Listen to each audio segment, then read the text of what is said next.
जी, तो welcome back to the channel. तो आज का हमारा क्वेश्चन है 1980 फाइंड यूनिक बाइनरी स्ट्रिंग। बहुत ही इजी क्वेश्चन है, मीडियम लेवल बोल दिया बट ऐसा कुछ नहीं है। इस क्वेश्चन को करने के हमारे मैं बोलूँ दो तरीके बैठेंगे। एक बैठेगा हमारा रिकर्जन से और एक बैठेगा हमारा डायरेक्ट बहुत ही सिंपल कोड, बहुत ही ऑप्टिमाइज कोड। ठीक है। शायद ही किसी चैनल पे आपको इतना बढ़िया और ऑप्टिमाइज कोड दिखे। तो चलिए पहले अपनी प्रॉब्लम स्टेटमेंट डिस्कस कर लेते हैं कि आज वाले क्वेश्चन में क्या कह रहा है। ठीक है, तो आज वाले क्वेश्चन में हमें क्या है, एक नम्स नाम की एक एरे दे रखी होगी स्ट्रिंग की। ठीक है, जिसमें क्या होगा, n यूनिक बाइनरी स्ट्रिंग्स होंगे और ये जो n है वही उसकी लेंथ है। ठीक है।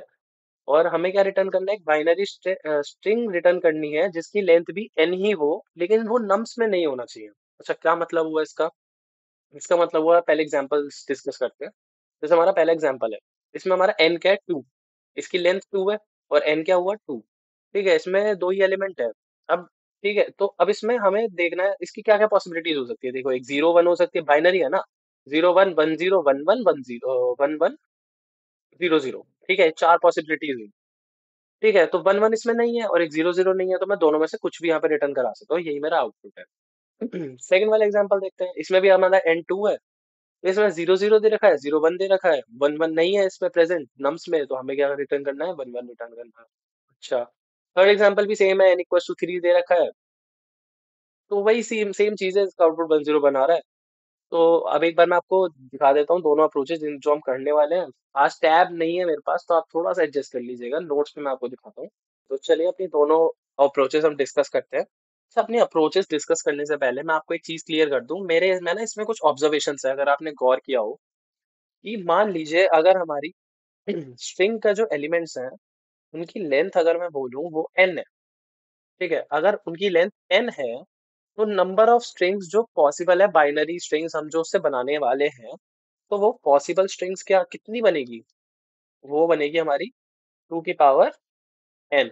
जैसे कि मैं बोलूं आपका n2 था, तो हमारे कितने पॉसिबल स्ट्रिंग्स पॉसिबल थे, वहां चार पॉसिबल थे और दो बच रहे थे, हमने दोनों में से किसी भी एक को रिटर्न कर दिया था। मैं ये पहले एग्जांपल की बता रहा हूँ। ठीक है, तो क्या मतलब हुआ, नम्स में केवल n स्ट्रिंग्स होंगी, तो ऐसा हर बार होगा कि एक ना एक स्ट्रिंग उसमें मिसिंग होगी होगी और हमें उसी को पकड़ना है और उसी को रिटर्न करना है। ठीक है, अब इसे सॉल्व कैसे करेंगे? तो इसे सॉल्व करने के लिए हम क्या करेंगे, यहाँ हमारी दो अप्रोचेस होने वाली है। तो अभी हम अप्रोच वन को बात करते हैं। अच्छा, अप्रोच वन क्या है, आपको हर यूट्यूब चैनल में मिल जाएगी, सबने डाल रखा होगा कि भैया रिकर्जन का क्वेश्चन है। आप क्या करो, रिकर्जन करो, दिमाग मारो और अपनी सारी रिकर्जन कर, अरे अभी भी स्पेलिंग गलत हो गई। हाँ अब ठीक है। आप रिकर्जन करो, बैक ट्रैकिंग करो और सारी पॉसिबल अपनी स्ट्रिंग्स जनरेट कर लो। ठीक है, जनरेट ऑल पॉसिबल स्ट्रिंग्स और एक एक करके उन्हें चेक कराते रहो अपनी नम्स वाली एरे से कि आप में ये वाला एलिमेंट है, आप में ये वाला एलिमेंट है। ऐसे बार बार चेक कराते रहो, बहुत ही मुश्किल से अपना दिमाग लगाओ, कोड लिखो। इससे बढ़िया और इससे बढ़िया एक बेहतरीन अप्रोच है मेरे पास। ठीक है, ये वाली अप्रोच है हमारी सेकंड अप्रोच, ऑप्टिमाइज भी है उससे। ठीक है, उसकी कॉम्प्लेक्सिटी आएगी अप्रोच वन की हमारी लगभग लगभग ओ ऑफ 2 की पावर n मल्टीप्लाई n। ठीक है, वो चीज हम बाद में देखेंगे। ठीक है, इस अप्रोच का क्या नाम होने वाला है, शायद आपने पहले ना सुना हो, मैंने भी कहीं किसी वर्कशॉप में सुना था। केंटोर डायगनलाइजेशन, केंटोर डायगनलाइजेशन ट्रिक। ठीक है, ये हमारी अप्रोच होती है। अच्छा, ये अप्रोच एक्चुअली ना ऐसा होता है कि एक मैथमेटिकल ट्रिक होती है जिसका नाम है केंटोर डायगनलाइजेशन ट्रिक। ठीक है, ये बेसिकली बनाई ही इसीलिए गई है to construct a missing binary string directly. ठीक है, मतलब जो भी मेरी बाइनरी स्ट्रिंग मिसिंग होगी उसको डायरेक्टली बनाने के लिए ट्रिक होती है। ठीक है, इस ट्रिक में क्या होता है, सपोज सपोज मैं आपको बोलूं, हम एक नम्स एरे ले लेते हैं। ठीक है, मैं आपको ट्रिक समझाता हूँ क्या क्या है इसमें। मान लो हमारे पास एक स्ट्रिंग है 1 1 1। ठीक है, एक अपना ले लेते हैं 0 1 1, एक ले लेते हैं अपना 0 0 1। अब ठीक है। ठीक है, मान लो ये मेरी एक नम्स एरे हो गई। ठीक है, इस ट्रिक से क्या होता है, इस ट्रिक से होता है, अगर मैं आपको बोलूं कि आप अपने नम्स के पहले एलिमेंट का सबसे पहला स्ट्रिंग का लेटर उठा लो, मतलब इस ये जो 1 1 1 है, मैं क्या करता हूँ, इसका जीरो कैरेक्टर उठा लेता हूँ, जीरो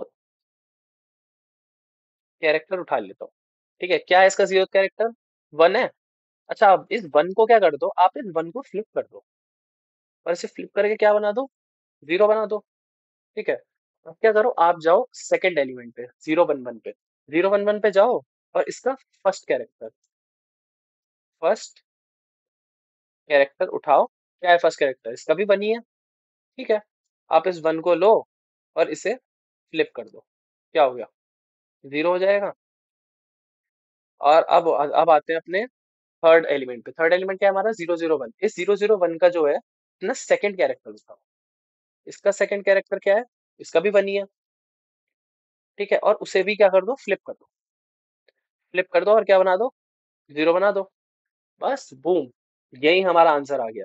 तो हमारा क्या स्ट्रिंग मिसिंग है, जीरो जीरो हमारी स्ट्रिंग है जो हमें यहाँ से रिटर्न करनी है, और यही हमारी मिसिंग है। ये एक बहुत छोटी सी ट्रिक है। ठीक है, तो बेसिकली अगर आपको इस क्वेश्चन के लिए याद रह जाए तो वेल एंड गुड। नहीं याद रही तो फिर आप ऊपर रिकर्जन वाले तरीके से करिए, जो थोड़ा कॉम्प्लेक्स है, क्योंकि आपको पता है रिकर्जन इतना आसान तो होता नहीं है। तो मैं तो यही प्रेफर करूंगा कि आप अप्रोच टू को ही प्रेफर करो। अप्रोच वन आपको हर चैनल पे मिल जाएगी, तो आइए सीधा अप्रोच टू को मैं आपको कोड करके दिखाता हूँ। इसका कोड तो आप, मैंने जिस तरीके से आपको स्टोरी सुनाई है वैसे तो आप खुद भी कर लेंगे, पर फिर भी चलिए कोड पे चलते हैं। हाँ जी, तो चलिए अब इसका कोड देखते हैं। ठीक है, तो एक हमें रिटर्न करने के लिए स्ट्रिंग चाहिए, तो हम स्ट्रिंग की जगह स्ट्रिंग बिल्डर बना लेते हैं। एक्चुअली इसको यूज करना थोड़ा इजी रहता है, ऐड और हटाना वटाना। तो हम एक स्ट्रिंग बिल्डर ले लेते हैं, एसबी नाम का ले लेते हैं। ठीक है, स्ट्रिंग बिल्डर। ठीक है, एसबी नाम बेकार सा लग रहा है थोड़ा, एक काम करते हैं आंसर ले। अब ठीक है। हाँ हाँ, नाम में मजा आता है, नाम सही रखना चाहिए वेरिएबल का। ठीक है, एक हम ले लेते हैं इंट एन, ले लेते हैं हमारा नम्स डॉट लेंथ को ट्रैक करने के लिए। चलिए इस काम के बाद एक फॉर लूप चलाते हैं। कहाँ से चलेगा for loop, int i equals to zero, पहले एलिमेंट से चलेगा, कहाँ तक चलेगा, आखिरी तक चलेगा, और आई प्लस प्लस। ठीक है, अब हमें क्या करना है कि हम हमारा जो भी वो आएगा, हमें क्या करना था कि अब हम सुनिए, ध्यान से सुनिएगा, यहाँ पे एक ही लाइन में पूरा कोड खत्म कर दूंगा मैं। आप क्या करो, नम्स वाली एरे में से सबसे पहला एलिमेंट उठा लो। हमने उठा लिया नम्स ऑफ आई से। ठीक है, अब मैं कह रहा हूँ अगर उसके केयर एट आई, हमें यही करना था ना, पहले एलिमेंट जीरो वाले एलिमेंट का जीरो जीरो वो उठाना था, क्या कहते हैं उसे, कैरेक्टर। फर्स्ट एलिमेंट का फर्स्ट कैरेक्टर लेना था, और सेकंड एलिमेंट का सेकंड कैरेक्टर लेना था। यही कर रहे थे हम। तो मैंने क्या करा, ये नम्स ऑफ आई क्या करेगा आपका, मेरा पहला एलिमेंट उठाया, पहले एलिमेंट का पहला इंडेक्स, मतलब जीरो एलिमेंट का जीरो इंडेक्स उठाया। अगर वो जीरो हो तो आप क्या करो, उसे वन कर दो। और अगर वो जीरो ना हो, फिर टर्शनरी ऑपरेटर यूज करो, होपफुली आपको पता होगा, नॉर्मल इफ एल्स को हटाने के लिए होता है और कुछ नहीं। अगर जीरो हो तो आप उसे वन कर दो, और अगर वो यहाँ पे जीरो ना हो तो क्या बचा ऑप्शन कि वन होगा वहां पे, तो आप उसे ऐसे नहीं, उसे जीरो कर दो। बस काम खत्म। और हम क्या कर रहे थे, इसको अपने आंसर में ऐड करते हुए जा रहे थे, आंसर डॉट प्रिंट, बस इतना सा काम था। और यहाँ से क्या करना है हमें, return answer dot to string, बस खत्म कोड।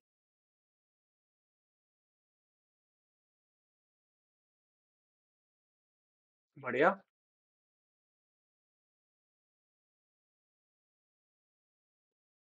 बढ़िया, 100 ms की स्पीड आ रही थी। तो चलिए आज के क्वेश्चन करते हैं यहीं पे खत्म। होपफुली आपको पसंद आया हो, अगर आपको समझ में आया हो तो please do like and share.